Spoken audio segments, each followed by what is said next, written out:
Welcome back to KNBR, the sports leader. Bill Lasky, the host of Extra Innings, and my guest today is a versatile, outstanding infielder and outfielder. Let's bring in Austin Slater this afternoon. How are you doing today, Austin? I'm doing great. Thanks for having me on. I'm glad to get some time with you out of spring training. We appreciate your time. And one of the things that you have taken on, I don't know if it's been a couple of years or not, is being the San Francisco Giant union rep. And what that is you are really the communicator with all the different things that are going on with the union, with the baseball players. Tell us your part of what you're doing with that, and tell us how you got involved in it. Yeah, so I guess my main priority is like you said, keeping the guys informed. I'm kind of like the middleman between the guys in the clubhouse and the union. Obviously, whenever something comes up, they can reach out themselves. But I typically am the guy they go to ask questions, or if they have concerns and they want it voiced in meetings and things like that, they come to me. And then whenever the union has something that they need a vote on, or they want players' input, I'm the representative for the Giants on those calls. Boy, I tell you what, Austin, in the 1980s when I played in the big leagues, we went through two strikes, and Gary Lavelle was our union rep, and he must answer the same question 25 times, and I'm sure that's the same way you are with players asking you all the different things that are happening as the season progresses, as well as the off season. You must know how to use Zoom real well, huh? I've gotten pretty used to it at this point. Luckily we have text messaging, and so I can just shoot out like a giant group message to the guys and try to answer as many questions in one text as possible. But it still comes up quite a bit.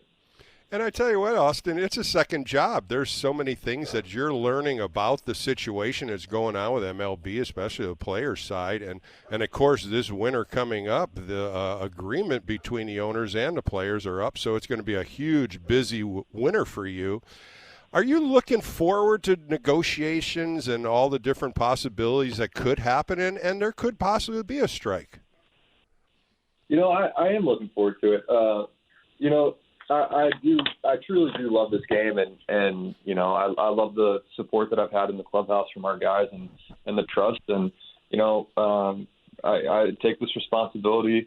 I don't take it lightly. I put a lot of thought and energy into this, and it's something that I'm looking forward to, and hopefully we can work something out and avoid a strike, but get a great deal that both sides are happy with. We're speaking to Austin Slater on Extra Innings on KNBR right now. And, one of the things we talked about, a general conversation with a lot of the media, were all the changes that were going on with spring training. 7-inning games, 5-inning games. You could take a pitcher out after 20 pitches. Was this something that was negotiated through the players to spring training, or was this just an open discussion that teams wanted to do that the first couple of weeks?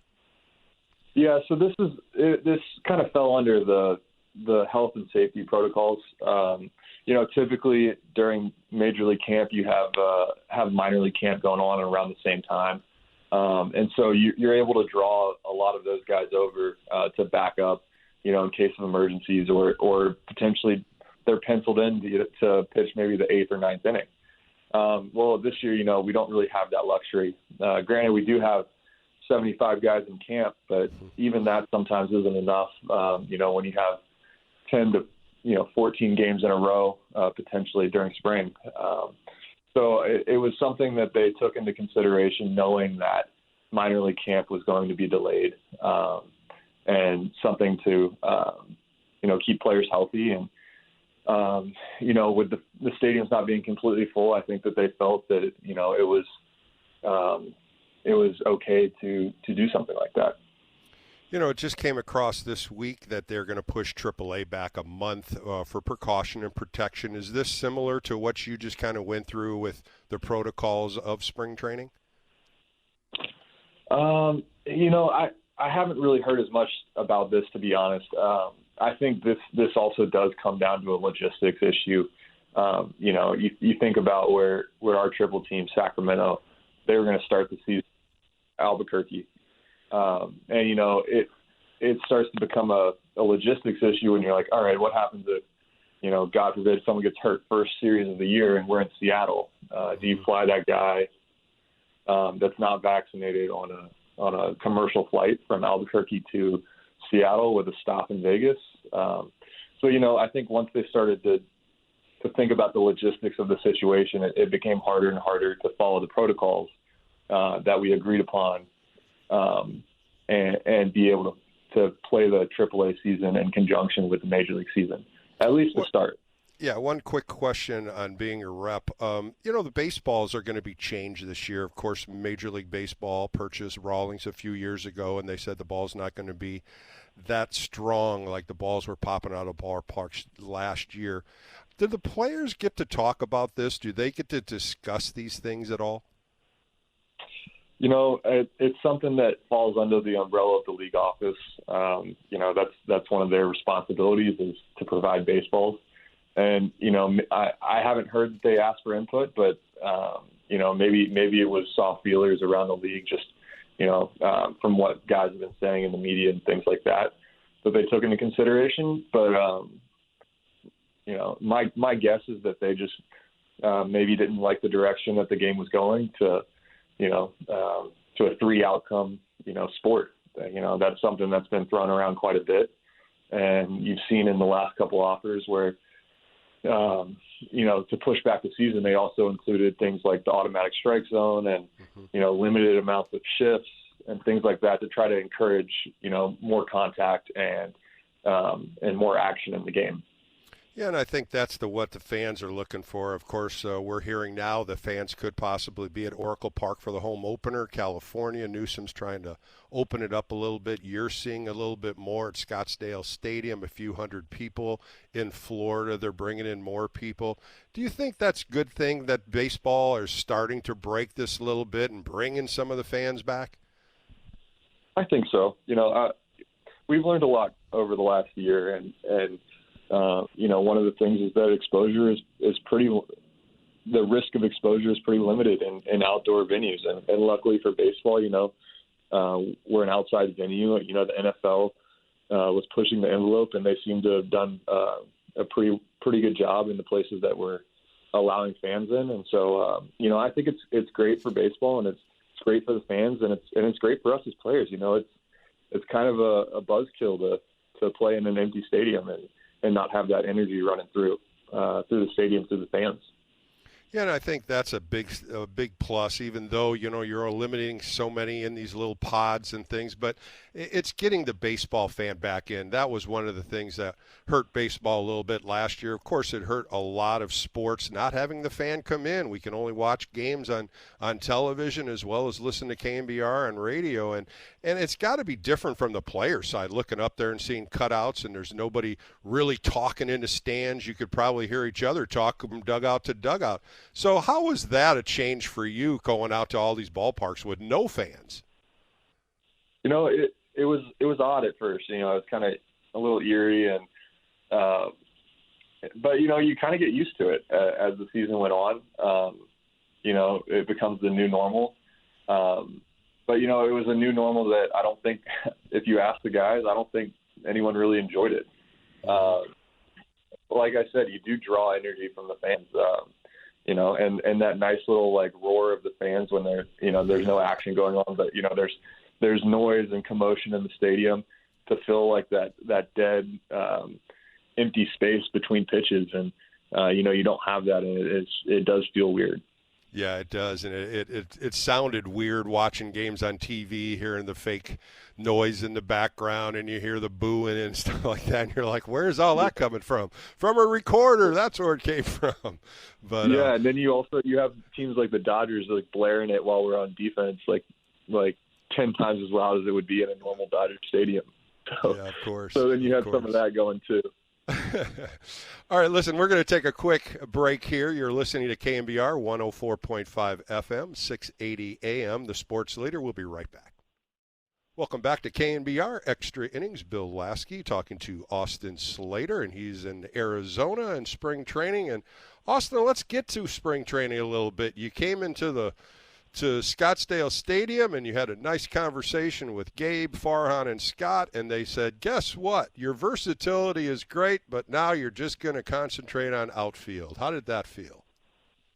It was pretty relieving. A little, obviously I enjoy being versatile, and it does bring some excitement for me, going to the park and, thinking about, all right, what am I going to do today? Do something new. And, but at the same time, there's a comfort level in knowing that you're going to play the same defensive position. Granted, the outfield, 3 different outfield spots, but, they're generally the same as far as, what you're going to do on a daily basis. So I love to have that in the bag, but there's part of me is like, I can relax a little bit and focus on hitting and what I do well in the outfield. I wanted to ask you, I spoke to you a little bit in Sacramento a few years ago, and I asked you, was there a position you didn't play? And you said, well, I really don't want to pitch. I said, yeah, I think you could catch. Oh, I could catch. I could put the gear on and catch. But you were playing second base there. You played first base. You played some third. Mm-hmm. Did you play all these positions as you were coming up through high school and college? So in high school, I was mainly a shortstop. Granted, when you're a kid, you kind of mess around and take ground balls all over the place. So that was something I felt comfortable with. And while I was in school and college, I would take ground balls all over the infield as well. So for me, it wasn't really anything new. Actually, playing the outfield was kind of new for me in college, but was able to make that transition. Well, one of the hardest positions, and you played so well, is playing right field at Oracle Park. I mean, that park definitely does different things in right field, and I know the mounds are gone. You have to be happy with that. But at the same time, in that position at Oracle, what makes right field so difficult to play? Yeah, well, the wind kind of swirls in right. Oracle Stadium plays different than probably every ballpark in the league. You can't really trust the flags. The flags behind the wall and center are going to be blowing out. Meanwhile, the flags above the stadium, above the third deck and home plate, they're going to be blowing the other direction. And meanwhile, the ball is going to be playing like it's pushing towards the line.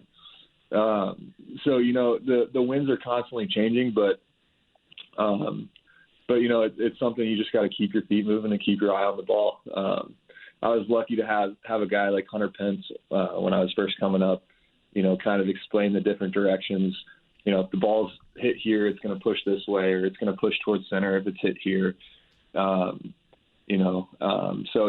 felt really blessed to have a guy like him on the team with so much experience playing there to kind of walk me through all of the different possibilities of which way the wind could push the ball.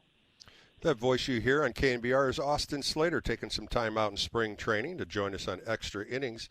During COVID-19, they blocked those knot holes in right field. They covered them all up. Was that a difference on how the ball carried also? It's hard to say, but I think so. There was a couple different things that changed last year to Oracle Park. For those that don't know, they also they moved the fences in. Right. But they also raised the center field wall, and they had tarps behind the center field fence outside of the stadium. So a lot of times we would get wind coming in through those fences, and they would go over the center field wall and kind of push things down. I think that had an impact, but then again, it didn't really swirl as much in right last year. So maybe those windbreakers behind the right field wall did impact it as well. It's hard to really narrow it down. And you really don't know because, as you said, some days it doesn't carry, other days it's carrying. It does change as the pattern of the game goes, and the water out in right field could cause it because there is gaps out there, and you just don't know. But the ball definitely jumped out of the park a lot more last year. But this year, the versatility that you've used, they're now going to be playing some center field. And to me, I think it's an original situation for you. You're fast as hell. You break on the ball so well from first pitch. You got an accurate arm in the outfield. I'm glad you're playing center field because I think you're going to be an asset out there. Well, thank you. I appreciate that. And I'm hoping to turn some heads in camp and get going here soon back in the outfield. Well, we talk about your arm. Last year you had some health issues. Of course, you went through rehab over the winter. Your elbow feels great. I'm so happy to see that because I tell you what, watching you in Sacramento and watching you the last few years at Oracle, I really believe you could play left, center, or right field and be a Gold Glove caliber outfielder. Are you comfortable in one position, or you're just going to start playing a little more center field because you definitely can play the corners? Yeah, I've always told this to people when they ask, what's the easiest position on the field, and honestly, it's center field. You have the best angle in the entire park, so you can see the ball right off the bat, see the angle the ball's coming off. You can see what pitch the catcher's putting down. So there's a lot of things that you can see, but obviously, you have to make great breaks and cover a lot of ground. So you're limited to fast athletic guys. But as far as like a technicality standpoint, center field is maybe the easiest position to pick up. Well, I tell you what, your hitting last year definitely pushed so much positive notes on it, and I want to talk a little bit about that. Played in 31 games, injured a little bit, but still you got 104 plate appearances. I like the numbers, 2 doubles, 1 triple, 5 home runs. You hit 282. 16 walks. You didn't strike much out, 22. You say in a couple articles I've read, you tinkered with your swing, more of an uppercut now. To me as a pitcher, I love how you go to right field. I just think that's such a big asset in your swing. Does that hamper that by the swing change that you did? Not really. I know I always have it in the back of my bag, and it helps from an approach standpoint, knowing that I can take the ball that way and see it deep. But with the swing changes, that there's also a mentality change of early in the count I'm going to try to take my shots and put my A+ swing on it and try to pull something in the air. So that was kind of a change in mentality, and that kind of came to fruition last year, getting the ball in the air to the pull side a little more. Gabe Kapler said, hey, he could be my leadoff man. He could hit third. He could hit second. Is there a position in the lineup that you're real comfortable with? Not really. Growing up, I've alwaase hit third or fourth, something like that. But I do enjoy hitting at the top of the lineup and trying to set the table and, jumpstart the offense in the sense that, see a lot of pitches, battle out at bats. But then, I also love the mentality of hitting middle of the order and trying to drive guys in. I think each one presents its own challenges and makes those at bats fun, and I enjoy both. And I tell you one other thing, Austin, the aggressiveness you take when you take an at bat, that's what I love to see, and I like how you grind some pitches and try to get on base. And one stat that I'm looking at, and I remember this so well, 8 stolen bases last year. And to me, I always thought you had that quick burst of speed. You were quick out of the gate coming out home plate. But I tell you what, from first to second, your jumps were magnificent last year. Is this something you worked on? Well, thank you. Yeah, it's something that I've worked on with Antoine, our first base coach, quite a bit.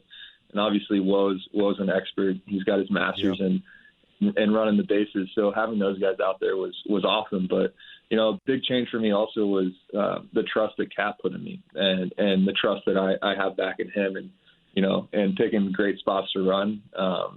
He's run through all the numbers.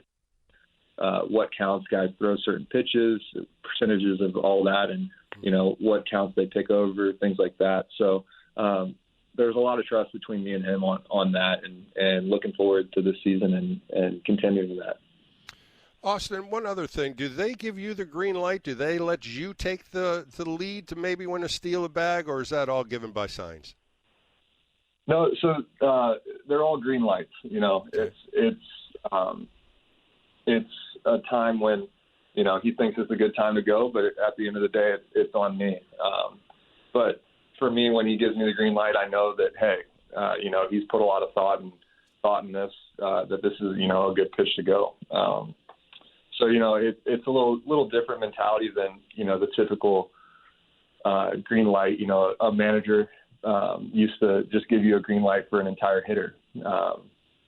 and we've kind of gone away from that. But I think it's a great direction for us that, there's a lot of thought put into each time the green light or red light comes on.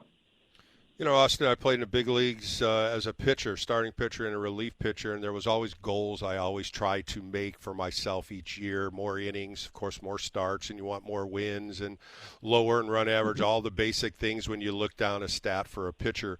Is there something you want to improve on from last year? Yeah, I guess first and foremost for me is staying healthy. So that's something, a lot of it's out of my control, but that's a goal of mine going into this season. And then from a hitting perspective, the goal of mine is to make great decisions. Now with the analytics into the game, you have your very defined hot zone, what pitches you handle well and which ones you don't. And so going into at bats, making great decisions, and hey, this pitch is in my hot zone. I want to swing at every single pitch that's in my hot zone, and I want to try to leave and not chase all the pitches that aren't there. And that'll lead to hopefully harder contact, fewer strikeouts, and more walks. And I tell you what, that all makes Austin Slater a better player right there. There's no doubt about it, because from last year, from the year before, everything is getting better in the big league level for you. You have established yourself as a Major League Baseball player in my eyes. From watching you at Sacramento till now, it's a total difference of confidence and durability. And like you say, the health issues, just have to keep that clean health issue clean this year and get as many games as you can, get that average where you want it, because I believe you're a 300 hitter in the big leagues, because I've seen that swing for many years, and it's just getting better and better, and I love the energy that you're bringing. But I want to thank you for the Giant fans listening, as well as myself. Have a great, good spring training. Have a great year, and I'll be definitely talking to you as the year progresses. But the biggest thing, Austin, stay healthy, and we're looking to see you April 1st in Seattle. I can't wait. Thanks for having me on, Bill, and always a pleasure. Thank you so much, Austin. So that was Austin Slater on Extra Innings, and we'll be right back on KNBR 104.5 FM, 680 AM, the sports leader.